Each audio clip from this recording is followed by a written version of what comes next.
Greenpeace climate and energy political advisor says climate change is now perceived as a global and national issue in many countries.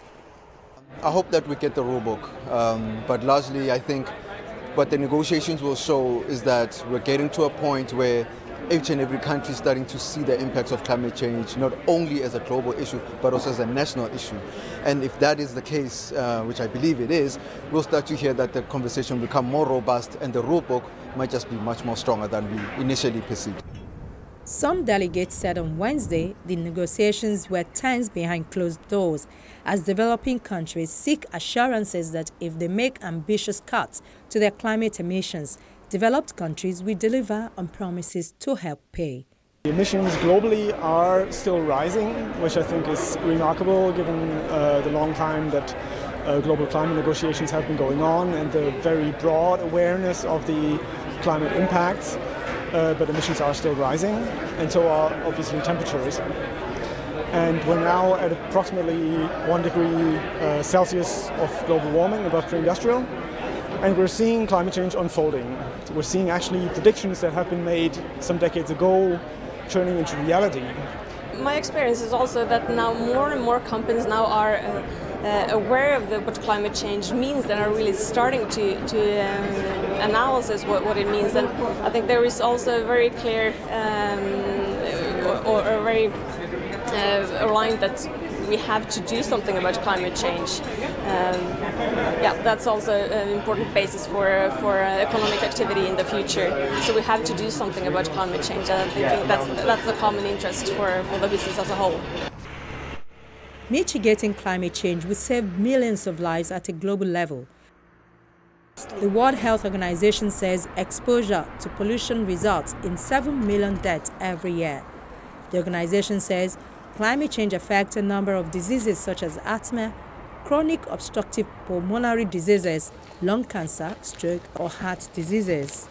Data for 2018 this year show a strong rise in CO2 emission. So this is almost all countries are contributing to this around the world. Growth in emissions in China boosted by construction, growth in emissions in the US from an unusual weather, cold winter, hot summer, decrease in Europe but lower than anticipated or expected from emissions in transport, offsetting benefits elsewhere, and India and developing countries also growth in emissions from development fueled by coal mostly. The head of the World Health Organization's Environmental Determinant of Health said a number of pulmonary and heart diseases caused by pollution were not included in decision-making processes and documents related to climate change. I think if we want to protect health, if we want to make sure that we will reduce dramatically those 7 million deaths that are occurring every year due to exposure to air pollution, we need to accelerate this energy transition. We know that there will be a transition, but we want to tell countries, more you delay this transition, more you will be responsible for the number of millions of deaths that are occurring every year. There are other words that are not included in all the documents that are distributed at the COP24.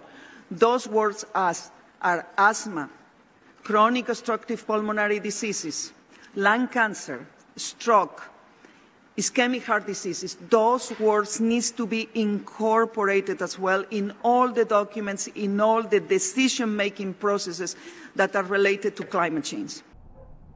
A team leader for climate change and health with the WHO added that health benefits of meeting the 2 degrees Celsius goal, which aims to cap a rise in average surface temperatures at 2 degrees Celsius, are approximately twice the value of what it would cost to implement that mitigation at the global level.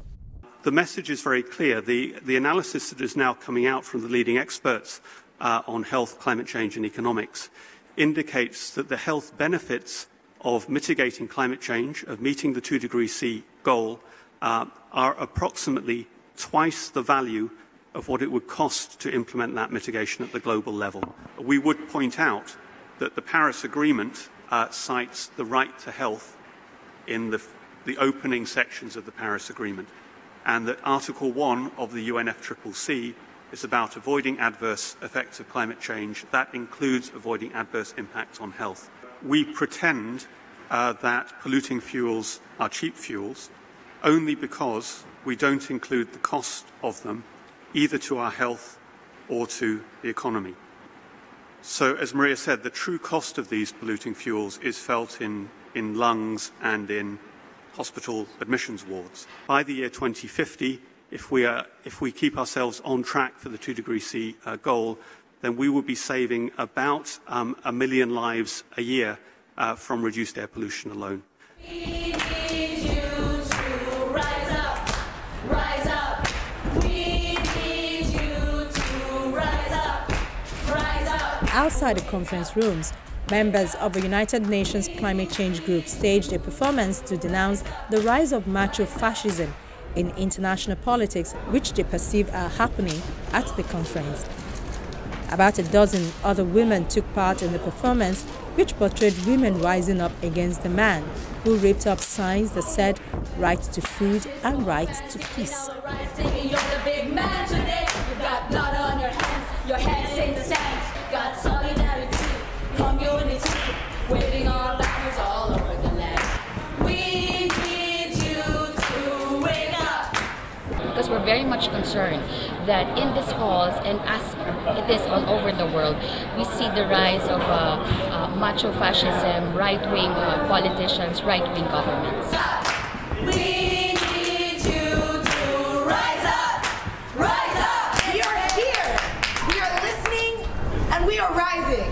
Justice! When do we want it? Now! When do we want Climate justice! When do we want it? Now! If we don't get it, Shut it down! if we don't get it, Shut it down! At one point, the antagonist was shown to have a mustache. Women also said the negotiators at the COP24 need to stop the politics and take action against climate change. For us, this action and having this space to express our dissent and our displeasure at the way things are going in negotiation jargons and not action, I think that's what we are really trying to get out from this space. They were part of a group called Women and Gender Constituency, an umbrella group that encompasses other organizations and a stakeholder of the United Nations Framework Convention on Climate Change. And also, two non-governmental organizations attending the conference published results of their research into banks and investors financing development of the coal industry around the world. The NGOs presented results of the research, which covers the period between January 2016 and September 2018. 14 African countries now, the first coal plants are being developed. It's completely crazy. Economies that could just be leapfrogging to a renewable energy economy that instead are having, largely by foreign companies, having coal plants being pushed on them as a solution to energy problem. And overall, that banks have provided $478 billion, that's in lending and underwriting, for the top coal plant developer companies, and investors is $138 billion in investments for the same companies over the same period. Japanese, Chinese, Indonesian, the United States and British banks topped what the NGOs called 30 banks by lending list. Chinese banks dominated the dirty 30 banks by underwriting, and investors from the United States, Japan, Malaysia, South Korea and India featured on the top of the dirty 30 institutional investors list. On the banking side, we're seeing that Japanese banks are leading the way when it comes to lending to companies. That can be direct lending or general corporate lending to companies. When it comes to underwriting, which is giving support to help companies mobilize capital on the markets, that's coming from China massively. They have a 72% share of the underwriting. And on the investor side, we're seeing that American investors, likes of BlackRock, they are providing most of the financing. The results of the NGO's research show that $478 billion had been invested into the expansion of the coal industry between January 2016 and September 2018.